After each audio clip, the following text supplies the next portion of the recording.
Archives of Hindustan channel. Please subscribe பண்ணுங்க. வித்தியாசமாக தோற்றமளிக்கும் இந்த பெண்மணிகள் யார்? இவர்கள் என்ன சமூகம்? இவர்களின் வேலை என்ன? ஆச்சரிய தகவல்கள் காத்திருக்கு. உள்ளூர்லேருந்து உலக நாடுகள் வரைக்கும் பலரையும் கவர்ந்து இழுக்கிற இந்த கோவா கடற்கரையை உங்களுக்கு அப்படியே ராவாக சுற்றி காட்ட போகிறேன். அலைகள் அடிக்கடி வந்து தாளாட்டுற வகையில் கடலுக்கு ரொம்ப கிட்ட கட்டப்பட்டிருக்கிற இந்த கட்டடங்கள் எதற்காக? இங்கே என்னெல்லாம் நடக்குதுன்னு தெரிஞ்சால் ஆச்சரியப்படுவீங்க. உள்ளே போயே பார்த்துடலாமா?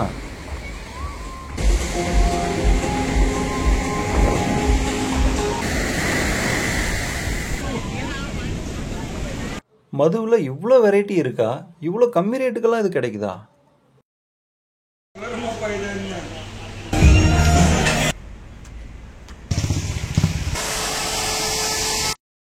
கோவா மக்களுக்கு இது ஒரு முக்கியமான உணவு. இதில் என்ன அப்படி ஸ்பெஷல்னு பார்க்கலாம். கோவாவோட அடையாளங்களில் ஒன்று இந்த கேசினோ கப்பல்கள். இந்த கப்பலுக்கு உள்ளே போய் அப்படி என்னெல்லாம் அங்கே இருக்குது, என்னெல்லாம் அங்கே நடக்குதுன்னு உங்களுக்கு காட்ட போகிறேன்.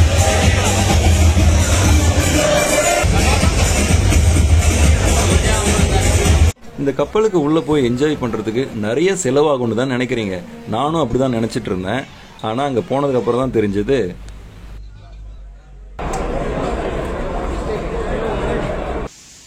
கோவாவோட பசுமையான இன்னொரு முகத்தையும் உங்களுக்கு காட்ட போகிறேன். இங்கே நிறைய நிலங்களில் களை மாதிரி எங்கே பார்த்தாலும் தென்னஞ்செடிகள் முளைச்சிருக்கு. அதுக்கு என்ன காரணம் தெரியுமா? கோவாவை சுற்றி பார்க்குறதுக்கு பைக் மட்டும் இல்லை, கார் கூட ரெண்ட்டுக்கு தராங்க. ரொம்ப கம்மியாக காசை வாங்கின்னு காரை நம்மக்கிட்ட ஒப்படைச்சிடுறாங்க. எவ்வளோன்னு கேட்குறீங்களா? இங்கே என்ன நடக்குதுன்னு கண்டுபிடிச்சிங்களா? இங்கெல்லாம் நிறைய வீட்டு வாசல்களில் இந்த மாதிரி பார்க்க முடியுது. இது என்ன தெரியுமா? கோவா சாலையோரங்களில் இந்த மாதிரியான காட்சிகளை பார்க்க முடியுது. இது என்னன்னு தெரியுமா? கோயில் வாசல்களில் இந்த மாதிரி ஒரு அமைப்பை கட்டாயம் பார்க்க முடியுது. இது என்னன்னு தெரியுமா? போர்ச்சுகீசியர் கால கலாச்சாரத்தையும் போர்ச்சுகீசியர் கால கட்டடக்கலையையும் இன்னும் பசுமையாக பார்க்க முடியுது கோவாவில். இதையும் உங்களுக்கு முடிஞ்ச வரையும் சுற்றி காட்ட போகிறேன். கோவாவில் நிறைய இடங்களில் இந்த மாதிரியான காட்சிகளை பார்க்க முடியுது. இது என்னன்னா, நிறைய பேருக்கு தெரியாத கோவாவோட இன்னொரு முகத்தையும் உங்களுக்கு காட்ட போகிறேன். கர்நாடகா கோவா எல்லை பகுதி இது. வித்தியாசமான ஆடை அணிகலன்களுடன் இருக்கும் பெண்களை இங்கே பார்க்க முடிகிறது. இவர்கள் லம்பானி இன பெண்கள். நம் இந்திய தேசத்தில் தங்களுக்கென்று தனித்தனி கலாச்சாரங்களுடன் பல்லாயிரக்கணக்கான ஜாதி பிரிவுகள் இருக்கின்றன அல்லவா? அவற்றுள் ஒரு பிரிவுதான் லம்பானி. லம்பானி, லம்பாடி, பஞ்சாரா, பஜாரி, பால்டியா, கௌரியா என பல பெயர்களில் அழைக்கப்படுகின்றனர். லம்பானி ஆண்களின் ஆடைகள் கூட தனித்துவமாக இருக்கிறது. இந்த லம்பாடி அல்லது பஞ்சாரி இன மக்கள் குஜராத், மகாராஷ்டிரா, ஆந்திரா, கர்நாடகா போன்ற மாநிலங்களில் பரவலாக வசித்து வருகிறார்கள்.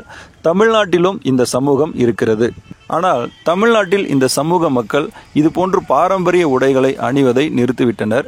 சாதாரண உடைகளையே அணிகிறார்கள். அதனால் பெரிதாக அடையாளம் கண்டுபிடிக்க முடிவதில்லை. அதே நேரத்தில் மகாராஷ்டிரா, குஜராத், கர்நாடகா, ஆந்திரா போன்ற பகுதிகளில் இந்த பாரம்பரிய உடைகளை பெண்கள் இன்னும் மறக்கவில்லை. இந்த சமூகத்தின் மூத்த பெண்மணிகள் பாரம்பரிய உடைகளுடன் தான் வலம் வருகிறார்கள். அதே நேரத்தில் அந்த சமூகத்தின் இளம் பெண்கள் மற்ற சமூக மக்களைப் போலவே ஐரோப்பிய நவீன உடை கலாச்சாரத்திற்கு மாறிவிட்டனர். இந்தியாவில் இந்த லம்பானி இனத்தின் மக்கள் தொகை கிட்டத்தட்ட 5 லட்சம் தான். ஒரு காலத்தில் நாடோடி சமூகமாக இருந்த இவர்கள் தற்போது ஆங்காங்கே தங்க ஆரம்பித்து விட்டனர். சில மாநிலங்களில் இவர்கள் எஸ்டி பிரிவுக்குள்ளும், சில மாநிலங்களில் எஸ்சி பிரிவுக்குள்ளும், சில மாநிலங்களில் ஓபிசி பிரிவுக்குள்ளும் வருகிறார்கள். 1000 வருடங்களுக்கு முந்தைய மன்னர் காலம் முதல் இந்த காலம் வரை கஷ்டப்பட்டு கொண்டிருக்கும் ஒரு அப்பாவி சமூகமாக இந்த லம்பானி சமூகம் இருக்கிறது. இந்த லம்பானி இனத்தின் முக்கிய தொழில் ஆடு மாடு வளர்ப்பது, வியாபாரம் செய்வது மற்றும் சுமை தூக்குதல். அதாவது பொருட்களை ஓரிடத்திலிருந்து இன்னொரு இடத்திற்கு கொண்டு போய் சேர்ப்பவர்கள். தலையில் வைத்தே சுமையை தூக்கி செல்வதோ அல்லது மாட்டு வண்டிகளிலோ கழுதை மீதோ எருதுகள் மீதோ சுமையை ஏற்றிச் செல்வது இவர்களது தொழிலாகும். ஒட்டகங்கள், படகுகள் மூலமாகவும் பொருட்களை ஏற்றிச் சென்று உரியவர்களிடம் ஒப்படைப்பதும் இவர்களது முக்கிய தொழிலாக இருந்திருக்கிறது. அக்காலத்தில் இவர்கள் ஓரிடத்தில் தங்கியிருக்காமல் தொழில் காரணமாக பயணித்து கொண்டே இருந்ததால் பிரிட்டிஷ்காரர்கள் இவர்களை ஜிப்சிகள் என்று வகைப்படுத்தியிருந்தனர். தொழில் நிமித்தமாக நாடோடிகள் போல வாழ்ந்து வந்த இந்த லம்பானி இனத்தவர்களுக்கு பிரிட்டிஷ் காலத்தில் சரக்கு ரயில், லாரிகள் போன்றவற்றின் வருகையால் வேலை இழப்பு ஏற்பட்டது. இதனால் வேறு வேறு தொழில்களுக்கு மாறிவிட்டனர். தனித்துவம் மிக்க இந்த லம்பானி பெண்களின் புடவைகள் ஆன்லைனில் கூட விற்பனை செய்யப்படுகிறது. லம்பானி இன பெண்கள் தான் என்றில்லை, தேவைப்பட்டால் மற்றவர்கள் கூட இந்த ஆடைகளை அணிந்து அழகு பார்க்கலாம். இவர்களுக்கென்று தனி மொழி இருக்கிறது. அதை லம்பானி மொழி அல்லது பஞ்சாரா மொழி என்று அழைப்பர். தவிர தாங்கள் வாழும் மாநிலங்களுக்கு ஏற்ப அந்தந்த மாநில மொழிகளை சிறப்பாக பேசுவர். ಕನ್ನಡವಾ ಮರಾಠಿಯಾ? ಕನ್ನಡ ಕನ್ನಡ ಕನ್ನಡ ಕನ್ನಡ ಕನ್ನಡ ಕನ್ನಡ ಮಾತಾಡ್ತೀವಿ ಸರಿ. ಕನ್ನಡ ನಮಗೆ ಗಾಡಿ ಬಸ್ ಹೋಗುತ್ತೆ. Okay okay, thank you thank you.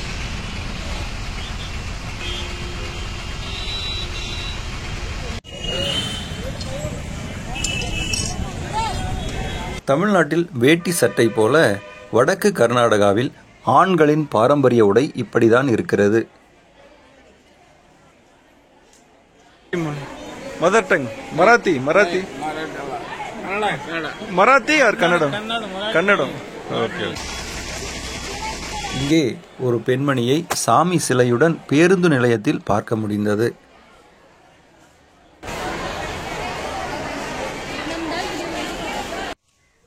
கர்நாடகாவிலிருந்து எல்லையை கடந்து கோவாவுக்குள் நுழைந்து விட்டேன். கோவாவில் நான் பார்த்து வியந்த காட்சிகள் அடுத்தடுத்து வரவிருக்கின்றன. முழுமையாக பார்க்க முயற்சி செய்யுங்கள். கோவாவில் வித்தியாசமான கட்டடங்களை நிறைய பார்க்க முடியுது. சினிமாவில், சோஷியல் மீடியாவில், டிவிலெல்லாம் கோவானால எவ்வளோ கெத்தாக சீனாக காட்டுறாங்க. ஆனால் கோவாவில் இந்த மாதிரியான இடங்களும் இருக்குது. இது வாஸ்கோடகாமா அப்படின்ற பகுதி. இங்கே கடற்கரையையும் கடல் நீரையும் ரொம்ப அசுத்தப்படுத்தி வச்சுருக்காங்க.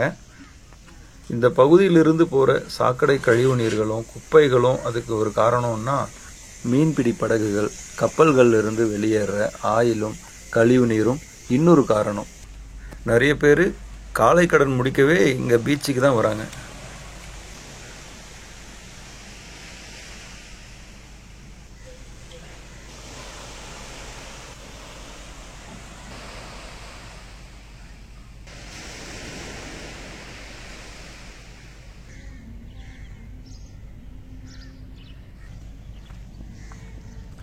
இங்கே நிறைய ஜெல்லி மீன்களை பார்க்க முடியுது. ஜெல்லி மீன்கள் நீந்தி போகுது பாருங்க, பார்க்கவே ரொம்ப சந்தோஷமா இருக்குல்ல.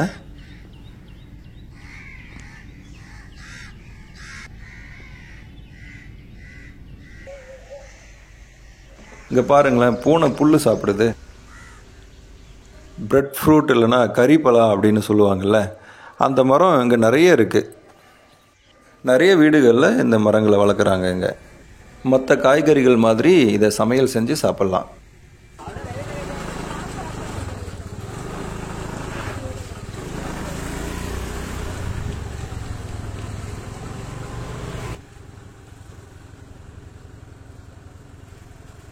இப்போது கோவாவில் இருக்கிற முக்கியமான சில மார்க்கெட்களை சுற்றி பார்க்கலாமா? மார்க்கெட்டில் பல வகையான மீன்கள், நண்டுகள், இறா, ஆட்டிறைச்சி, மாட்டிறைச்சின்னு நிறையா வச்சுருக்காங்க. ஆட்டிறைச்சியை விட மாட்டிறைச்சிகளை தான் இங்கே நிறைய பார்க்க முடியுது. இது எல்லாத்தையும் விட சிப்பிகளை நிறைய விற்கிறாங்க. இங்கே கடல் சிப்பிகளை கோவா மக்கள் விரும்பி சாப்பிடுவாங்க போல தெரியுது. இந்த சிப்பியை குழம்பாகவோ வறுவலாகவோ அல்லது நெருப்பில் டைரெக்டாக சுட்டோ சாப்பிட்றாங்க. நிறைய பேர் பச்சையாகவே சாப்பிட்றாங்களாம். இதை வெளிநாட்டிலலாம் ஒயினோ இல்லை வேறு மதுபானங்களோ குடிக்கும்போது இந்த சிப்பியை பச்சையாகவே சைடிஷாக சாப்பிடுவாங்களாம். பச்சையாக சாப்பிட்றவங்க என்ன பண்ணுவாங்களாம், இந்த சிப்பியை ஓப்பன் பண்ணி உள்ளே இருக்கிற சதையையும் அந்த தண்ணியையும் அப்படியே வாயில் போட்டுப்பாங்களாம். இந்த சிப்பியில் zinc, iron, calcium, selenium, vitamin A, vitamin B12 எல்லாம் அதிகமாக இருக்காம்.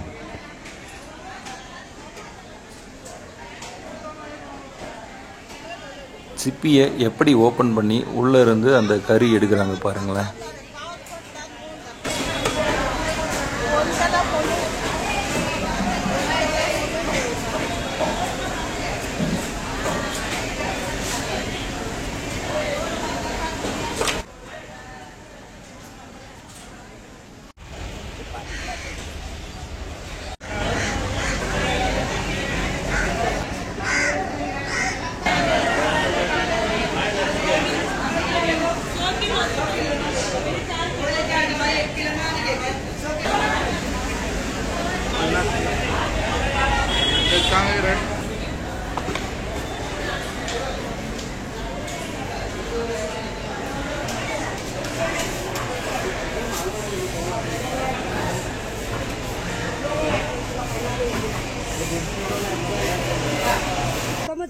विचार करो मतलब क्या मैं मतलब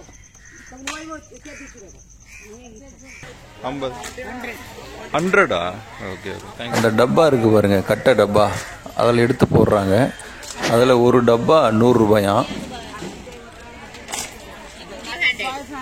500. கருப்பாக இருக்குது பாருங்க, பெரிய சிப்பி. இது ஒரு உட்டை 500 ரூபா சொல்கிறாங்க.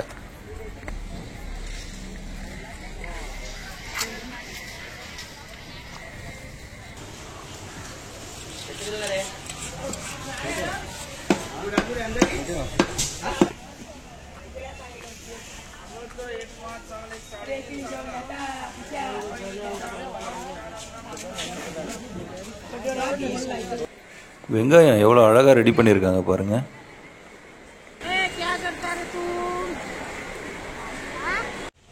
கோவாலையும் மூங்கில் குருத்துக்களை சாப்பிட்றாங்க.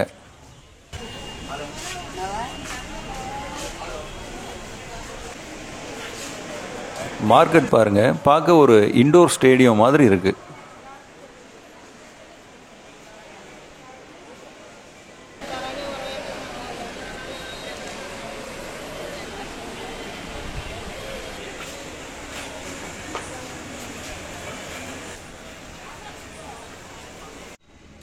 கோவாவில் நிறைய புறாக்களை பார்க்க முடியுது.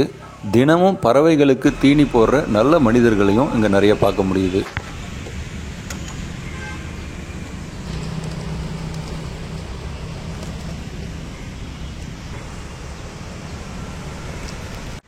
கோவா ஒரு மலை மற்றும் மழை பிரதேசம் அப்படின்றதால விதவிதமான காளான்களை இங்கே பார்க்க முடியுது.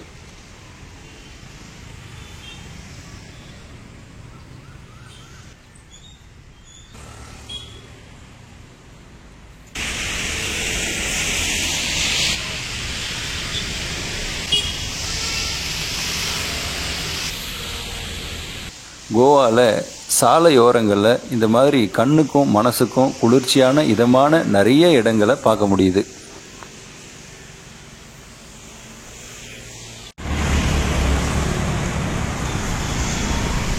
இதை கப்பல்னு சொல்கிறதா இல்லை போட்டுன்னு சொல்கிறதான்னு தெரியல.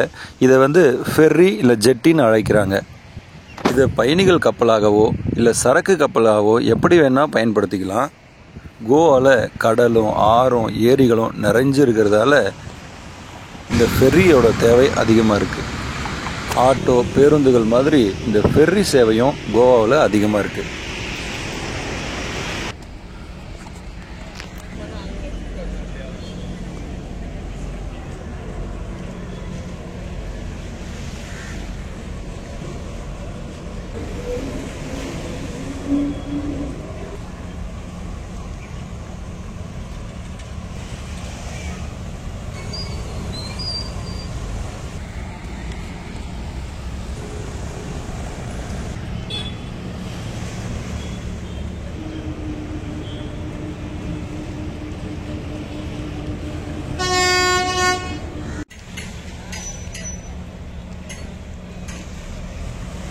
நீங்கள் பார்த்துன்னு இருக்கிற இந்த பகுதி கோவாவோட தலைநகர் பனாஜி.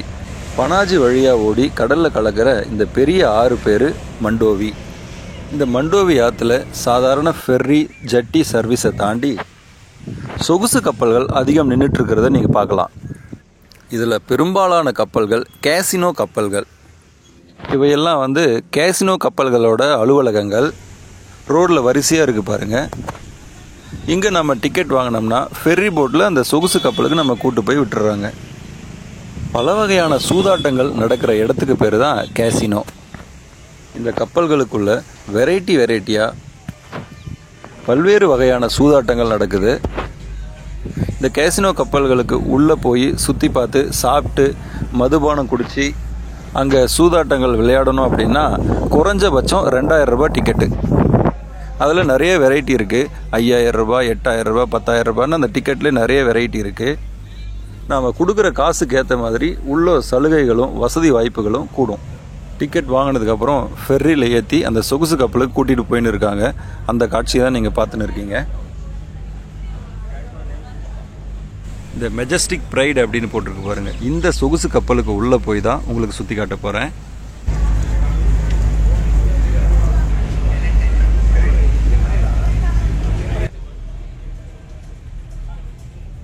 கப்பலோட நுழைவு வாயில் இது.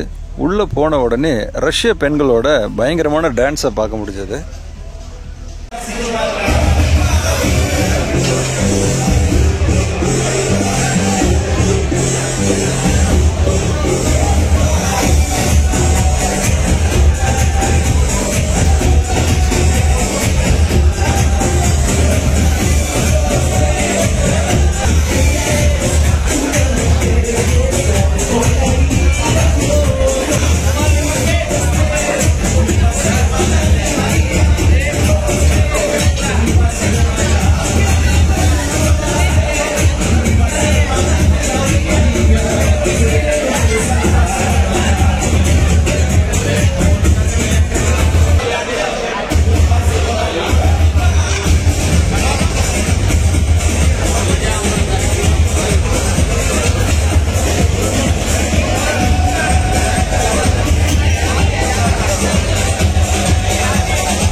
டிக்கெட்டுக்கு காசு இருந்தால் போதும், நம்மளோட ஏதாவது ஒரு ஐடி கார்டு இருந்தால் போதும், உள்ளே போயிடலாம்.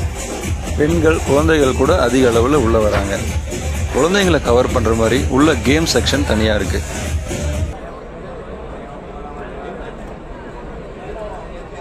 டான்ஸும் சாப்பாடும் ஒரு ஃப்ளோரில் நடந்துன்னு இருந்தது.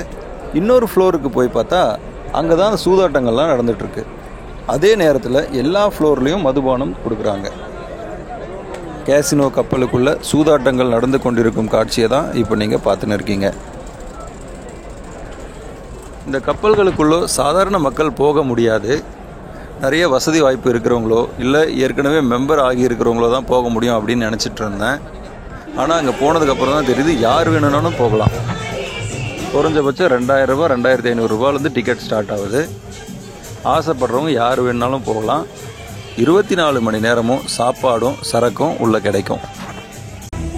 இரவு நேரத்தில் உள்நாடு மற்றும் வெளிநாட்டு பெண்களோட டான்ஸ் நிகழ்ச்சியும் நடந்துன்னு இருக்கு. கப்பலில் ஒரு 3 ஃப்ளோரில் நம்மளை அலோவ் பண்ணுறாங்க. ஒரு இடத்துல கேசினோ, ஒரு இடத்துல சாப்பாடு, ஒரு இடத்துல டான்ஸு, ஒரு இடத்துல குழந்தைகளுக்கான ஆக்டிவிட்டீஸ்ன்னு எந்த பக்கம் திரும்பினாலும் கப்பல் களை கட்டுது. 2000 ரூபாய் டிக்கெட் வாங்கிட்டு வந்தால் அன்லிமிட்டெட் மீல்ஸு எவ்வளோ வேணால் சாப்பிட்லாம். வெஜ்ஜு நான்வெஜ்ஜு ரெண்டுமே இருக்குது. காலையில் 6 மணி வரையும் அங்கேயே தங்கியிருக்கணும்னு நினச்சாலும் நைட்டு ஃபுல்லாக சாப்பாடு இருக்குது. அந்த 2000 ரூபாயிலே 500 ரூபாய்க்கு ஃப்ரீயாக சூதாட்டம் விளையாடிக்கலாம். அப்புறம் ஒவ்வொரு டிக்கெட் நம்பரையும் வச்சு குழுக்கள் நிகழ்ச்சியும் உள்ளே நடக்குது. நிறைய ப்ரைஸும் தராங்க. இந்த 2000 ரூபாய் டிக்கெட்டில் போனீங்கன்னா ஒரு 2 கிளாஸ் வரையும் மதுபானம் ஃப்ரீயாக தருவாங்க. அதுக்கு மேலே தேவைன்னா நீங்கள் எக்ஸ்ட்ரா பே பண்ணி குடிக்கணும். எக்ஸ்ட்ரா பே பண்ணாமல் அன்லிமிட்டடாக நீங்கள் மதுபானம் குடிக்கணும் அப்படின்னா நீங்கள் சூதாடணும். உங்களுக்கு சூதாடவும் விருப்பம் இல்லை அப்படின்னா நீங்கள் உள்ள நுழையும் போதே எக்ஸ்ட்ரா பே பண்ணி அதுக்கான டிக்கெட் வாங்கிட்டு வந்தீங்கன்னா அன்லிமிட்டடாக நீங்கள் லிக்கர் சாப்பிட்லாம். நீங்கள் அங்கே சூதாட்டம் விளையாடினீங்கன்னா நீங்கள் எவ்வளோ நேரம் விளையாடுறீங்களோ அவ்வளோ நேரம் எவ்வளோ வேணால் உங்களுக்கு மதுபானம் கொடுப்பாங்க, ஃப்ரீயாக தருவாங்க. நீங்கள் பாட்டுக்கு சூதாடினே குடிச்சுனே இருக்கலாம். நீங்கள் விளையாடுற இடத்துக்கு அவங்க எடுத்துகிட்டு வந்து கொடுத்துட்டே இருப்பாங்க. சூதாட்டம் விளையாடாமல் மதுபானம் மட்டும் கேட்டிங்கன்னா தரமாட்டாங்க, எக்ஸ்ட்ரா காசு கேட்பாங்க. கப்பலுக்குள்ளே இன்னும் உங்களுக்கு சுற்றி காட்டுறேன் பாருங்கள். இது குழந்தைங்க கேம்ஸ் விளையாடுற பகுதி.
இந்த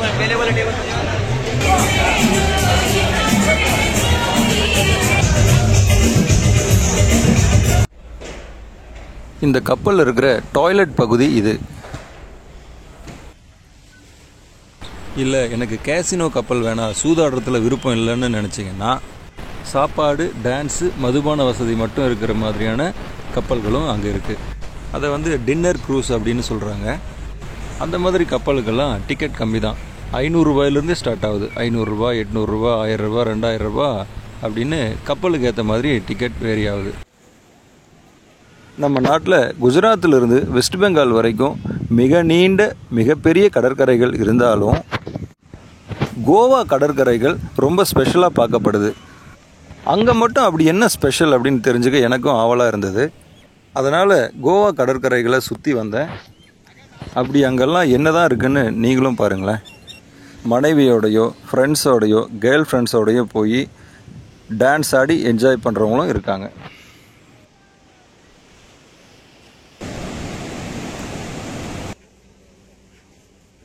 அலைகள் மோதுற மாதிரி கடலுக்கு ரொம்ப பக்கத்துலேயே நிறைய ரெஸ்டாரண்ட்ஸ் கட்டி வச்சுருக்காங்க. இங்கே மேக்ஸிமம் இவையெல்லாம் பார் வித் ரெஸ்டாரண்ட்ஸ் தான்.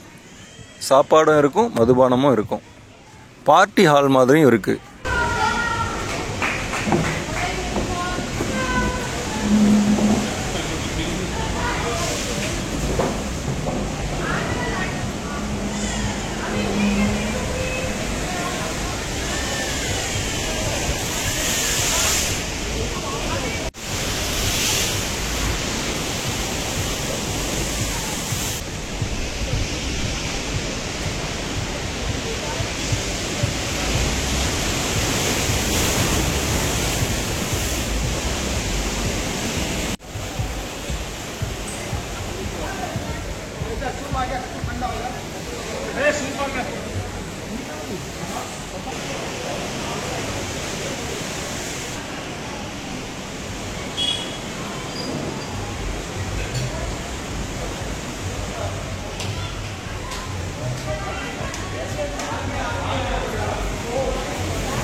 இதெல்லாம் கூட ரெஸ்டாரண்ட்ஸ் தான்.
இதெல்லாம் சுற்றுலா பயணிகள் தங்கறதுக்கான பீச் ரிசார்ட்ஸ்.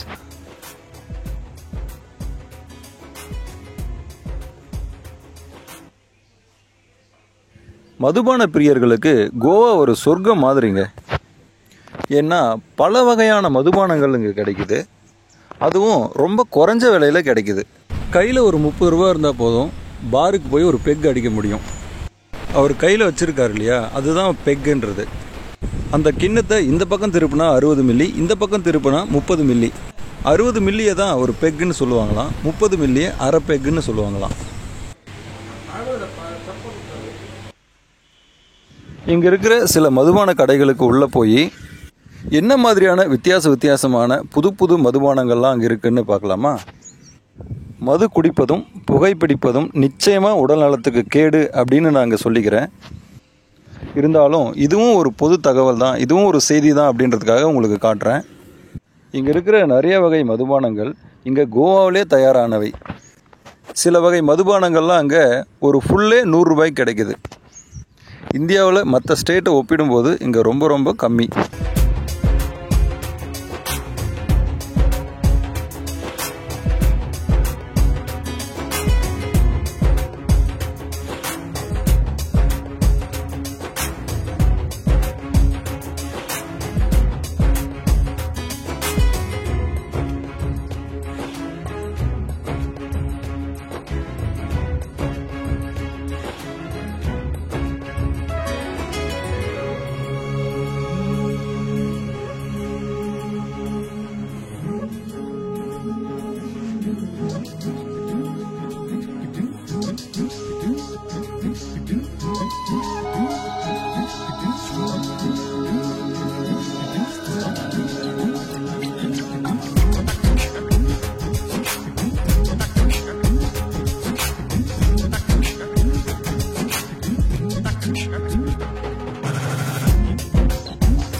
இப்போது கோவாவில் இருக்கிற ஒரு சில கோயில்களை உங்களுக்கு காட்டுறேன்.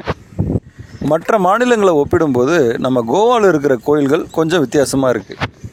பெரும்பாலான கோயில்களுக்கு வெளியே இந்த மாதிரி பெரிய பெரிய தூணை பார்க்க முடியுது. இந்த தூண் எதுக்குன்னா விளக்கு வைக்கிறதுக்கான். நம்ம ஊர் பெருமாள் கோயில்களுக்கு வெளியே தூண் இருக்குல்ல, விளக்கு தூண், கிட்டத்தட்ட அந்த மாதிரி தான் இது. நம்ம ஊரில் இருக்கிற பெருமாள் கோயில்களுக்கு வெளியே தூணுக்கு மேலே மட்டும் விளக்கு ஏற்றுவோம் இல்லையா, இங்கே தூணில் ஒவ்வொரு ஸ்டெப்லேயும் விளக்கு ஏற்றுறாங்க. சில கோயில்களில் தூண்களில் மின் விளக்குகள் செட் பண்ணி வச்சுருக்காங்க. இது ஒரு விஷ்ணு கோயில் தான், பெருமாள் கோயில் தான். இந்த கோயில் பாருங்கள் வித்தியாசமாக இருக்குது. ஒரு மண்டபம் மாதிரி கட்டியிருக்காங்க பாருங்கள். உள்ளே அழகான ஓவியங்களை பார்க்க முடியுது.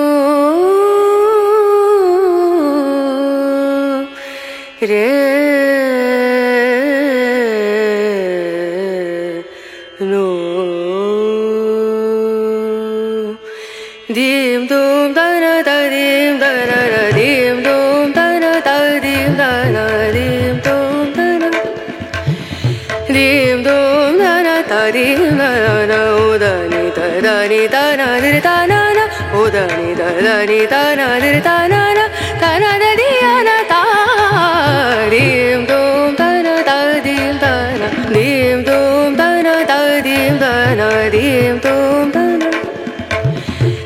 na dim da na da dim da na na dim da na da dim da na da di na. இங்கே பெரும்பாலான வீடுகளுக்கு வெளியே துளசி மாடங்களை பார்க்க முடியுது. இவங்க எந்த அளவுக்கு உயர்ந்த பக்தி நெறியோடு இருக்காங்க அப்படின்றது இந்த துளசி மாடமே காட்டுற மாதிரி இருக்குல்ல.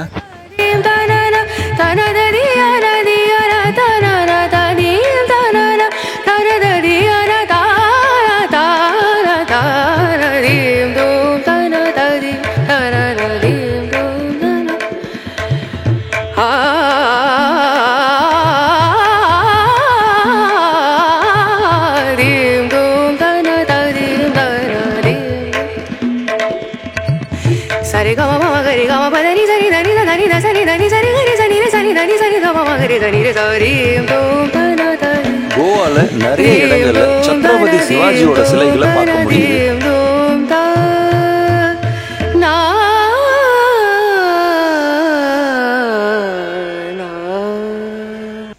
கோவால இருக்கிற ஒரு பிரபலமான சர்ச் இது.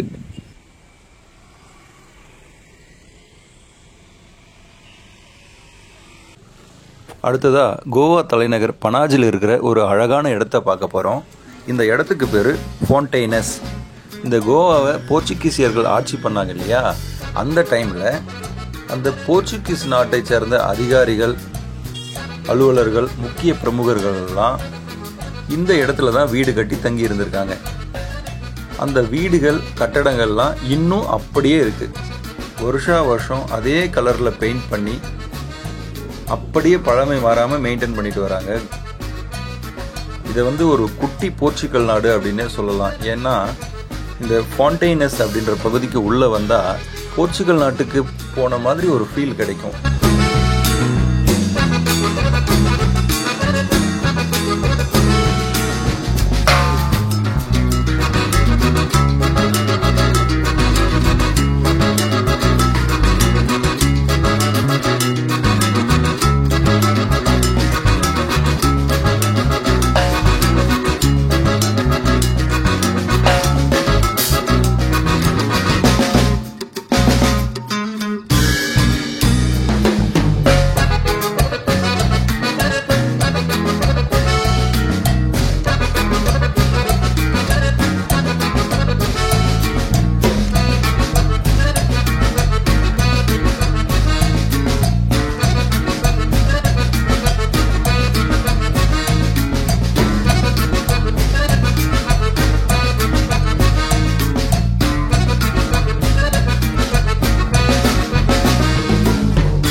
கோவாவில் அங்கங்கே வித்தியாசமான சிலைகளை பார்க்க முடியுது. இதெல்லாம் உலோக சிலைகள் மாதிரி தெரியுது.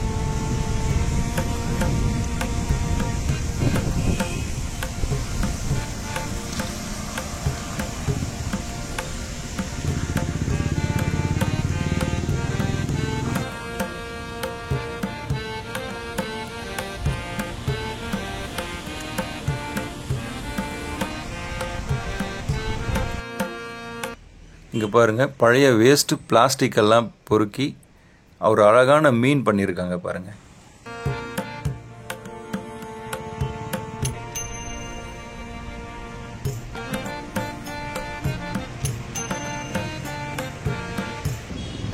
இங்கே ஒரு வித்தியாசமான ஸ்கூலை பார்த்தேன்.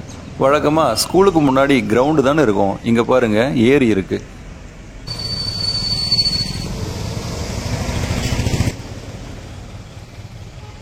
இந்த வண்டியில் பாருங்கள், உழைக்கும் பெண்மணிகள் நிறைய இருக்காங்க. கோவாவில் இந்த மாதிரி நிறைய வித்தியாசமான வீடுகளை பார்க்க முடியுது. கோவாவில் ஓடுற பெரும்பாலான ஆறுகள் சுத்தமாக இருக்குது.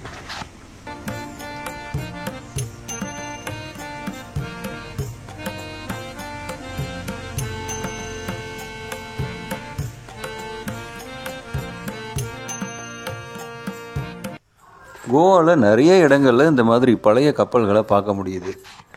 முடிஞ்சால் பழுது பார்ப்பாங்க, அப்படி இல்லைன்னா அதில் இருக்கிற பொருட்கள் உலோகங்கள்லாம் பிரித்து எடுத்துப்பாங்க.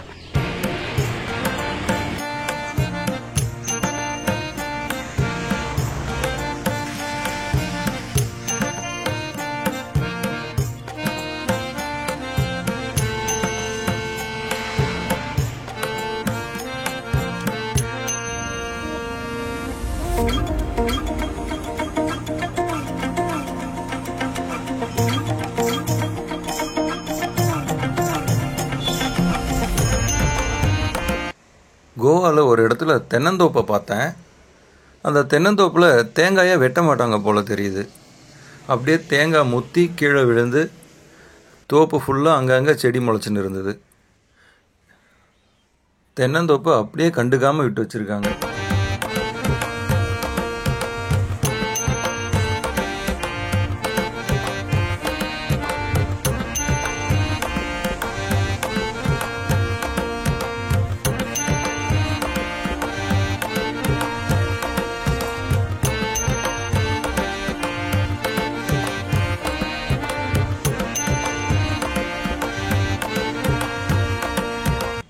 கோவாவில் இந்த காலத்துலேயும் நாடகங்களுக்கு முக்கியத்துவம் தராங்க. இது ஒரு கலையரங்கம். இங்கே அடிக்கடி நாடகம் நடக்குதாம்.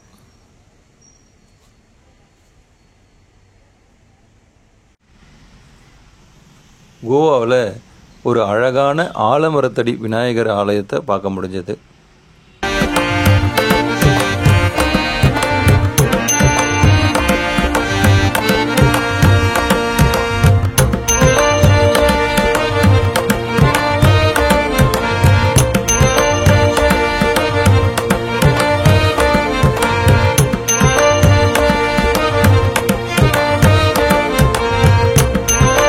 கோவாவில் கிறிஸ்தவர்கள் அதிக எண்ணிக்கையில் வசிக்கிறதால சாலையோரங்களில் அங்கங்கே பரவலாக கிறிஸ்துவ சர்ச்சுகளை பார்க்க முடியுது.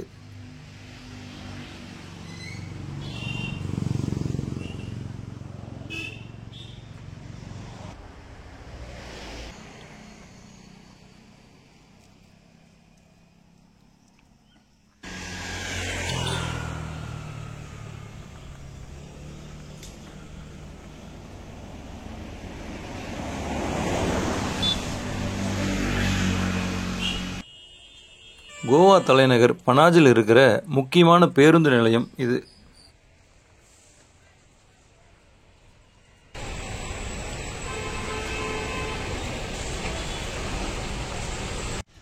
இந்த பஸ் ஸ்டாண்டில் மேஸ்திரி வேலை ஒன்று நடந்துட்டு இருந்தது.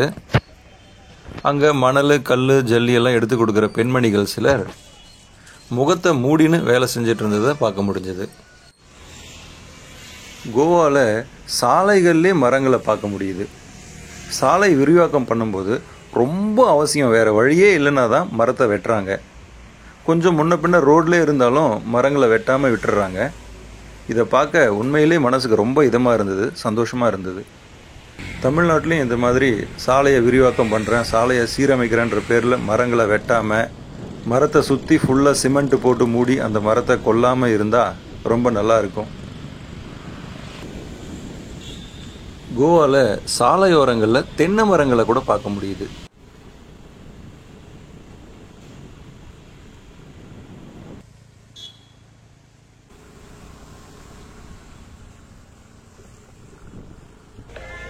கோவாவில் பைக் மட்டும் இல்லை, கார் கூட வாடகைக்கு தராங்க. ரெண்டல் அமௌண்ட்டும் ரொம்ப கம்மி தான். காரை பொறுத்து ஒரு நாளைக்கு 900 ரூபாய்க்கு கூட கார் வாடகைக்கு தராங்க. 900 ரூபா, 1200 ரூபா, 2000 ரூபான்னு காரை பொறுத்து வாடகை கேட்குறாங்க. கார் ஓட்ட தெரியணும், லைசன்ஸ் இருக்கணும். காசு கட்டிட்டு கார் எடுத்துக்கலாம். இவ்வளோ உயரமான பிரிட்ஜு மேலே நின்று ஒருத்தர் மீன் பிடிச்சின்னு இருக்காரு பாருங்களேன்.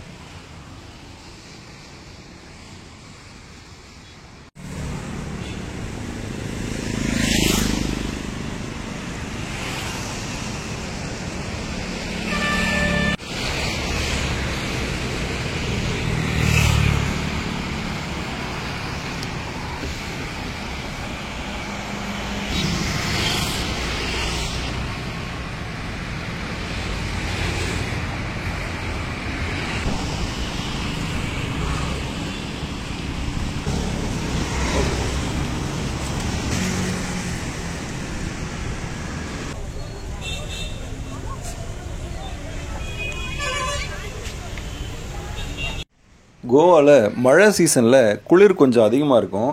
அதனால் திருநாய்கள்லாம் இந்த மாதிரி மண்ணை நோண்டி குளிருக்கு கதகதப்பாக படுத்துக்குதுங்க.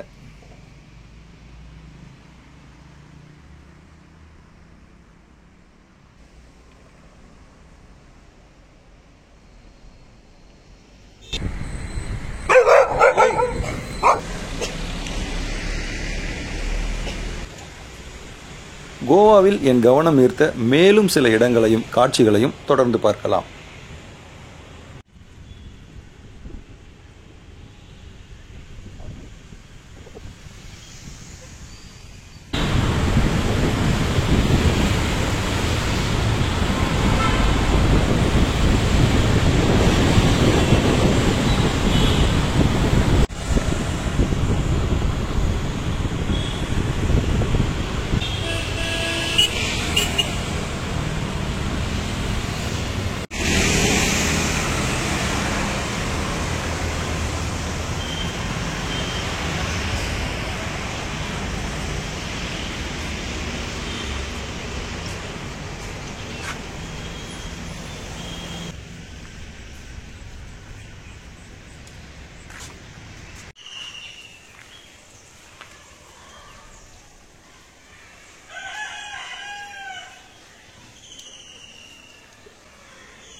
काय महाग जाता किती किती ते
Well done.